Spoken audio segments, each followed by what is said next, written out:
Along teacher they been pinya shini Albert Einstein at Kala Bioge Buvare. Kit they been pinya lu a chadwigo PC B9. Bada dia to cook she is soyin. Eri bada dia ha boda bada web chili mere. Tisua mamamu srago cook it quantum physics trigger the piani baby. Quantum physics ye pagan jilo corner nivoga atom soradikero hilem jinji to kubelo sogebare atom to kuye 99.99% haba machine empty space driver da boda hojare donyata the body ane a osya kaung lo ong to tu ni ni bare Noro Miniare Kaimavare Sureo Turia Tikero Swan in line don't come the Babe Uram Yaswae Diarorima Dago Yuksura Anitara Machine Jipopamabe Longere Nippon Town Aya Garega Bompo Hojagevare Kuna by the Banani Pinya Waharaya many walks inspiration lo kore anana sajawala theory ha adoli kesala bare Tikban Pinya shin whoever tin pya kere di ayu asaha Buddha ye anana sajawala hoja jane thathe ba be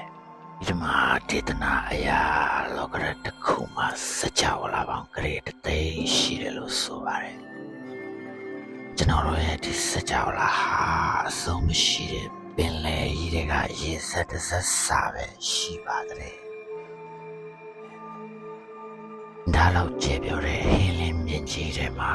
ကျွန်တော်တို့ဟာတယောက်တည်းမဟုတ်နိုင်ဘူးဆိုတာသိပ္ပံကရောဝိဇ္ဇာကပါလက်ခံတဲ့အမှန်တရားတစ်ခုပါ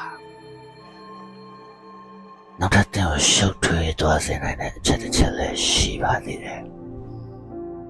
အဲ့ဒါတော့ချိန်ဆိုတာတကယ်ရှိလားဆိုရင်မေးခွန်းပါပဲအိုင်စတိုင်းကတော့ချိန်ဆိုတာအစွဲလမ်းတစ်ခု illusion that ဖြစ်တယ်လို့ဆိုခဲ့ပါတယ်ဒါဗုဒ္ဓတရားတော်မှာဟောကြားတဲ့ပညာသဘောတရားနဲ့သွားတူပါတယ်နပြည့်တရားလူပြည့်နဲ့ပေါင်းရာချီနဲ့ညီမျှတယ်ဆိုရက် time dilation သဘောတရားကိုဗုဒ္ဓကျမ်းဂန်တွေမှာအတိအလင်းပေါ်ပြထားပါတယ်ဒီအကြောင်းအရာတွေကိုသိပ္ပံကပြင်ပကနေရှာဖွေတွေ့ရှိခဲ့တာဖြစ်ပြီးဗုဒ္ဓကတော့အာထုတ်ချင်းဆိုတဲ့အတွင်းစိတ်ကနေရှာဖွေတွေ့ရှိခဲ့တာဖြစ်ပါတယ်။ဒီကုန်းချုပ်အနေနဲ့ပြောချင်တာလေးကတော့စကြဝဠာရဲ့လျှို့ဝှက်ချက်တွေကိုသိချင်ရင်ကိုယ့်ရဲ့စိတ်ကိုရင်ဆုံးလေ့လာကြည့်ပါလို့ပဲပြောချင်ပါတယ်။ဖြေကတိတ်အဝေးကြီးမှမဟုတ်ပါဘူး The answer is never very far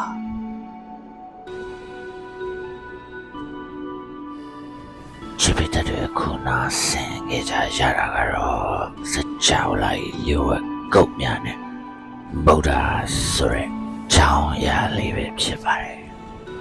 ခုလိုစေဝင်စားဖို့ကြောင်းရလေးတွေနဲ့ horror story လေးကိုကျွန်တော် FYP Media Channel လေးကနေမြင်မပြတ်တင်ဆက်ပေးနေတာဖြစ်လို့အစီအစဉ်လေးကိုကြိုက်နေတဲ့ဆိုရင်ကျွန်တော်တို့ FYP Media Channel လေးကို like and follow လုပ်သွားခဲ့ကြဖို့လည်းအမေကြပါနဲ့ဟုတ်ခင်ဗျာဒီကနေ့တော့တင်ဆက်မှုကဏ္ဍလေးကတော့ဒီမှာပဲပြီးဆုံးပါပြီစောင်းနေကြည့်ရှုနာဆင်ကြတဲ့ချစ်ပိတတရားချင်းစီကိုကျေးဇူးတူတင်ရှိပါတယ်ခင်ဗျာစောင်းကျွန်တော်တို့နောက်ဗီဒီယိုတွေမှာပြန်တွေ့ကြပါမယ်ကျွန်တော်ချစ်တော်မုန်းတော်လူပုဂ္ဂိုလ်ချစ်ပိတများအားလုံးစိတ်ချမ်းသာခြင်းကိုယ်ကျမ်းမာခြင်းနဲ့ပြည့်စုံကြပါစေကျွန်တော်ကတော့ခင်ဗျားတို့ရဲ့အစီအစဉ်တင်ဆက်သူ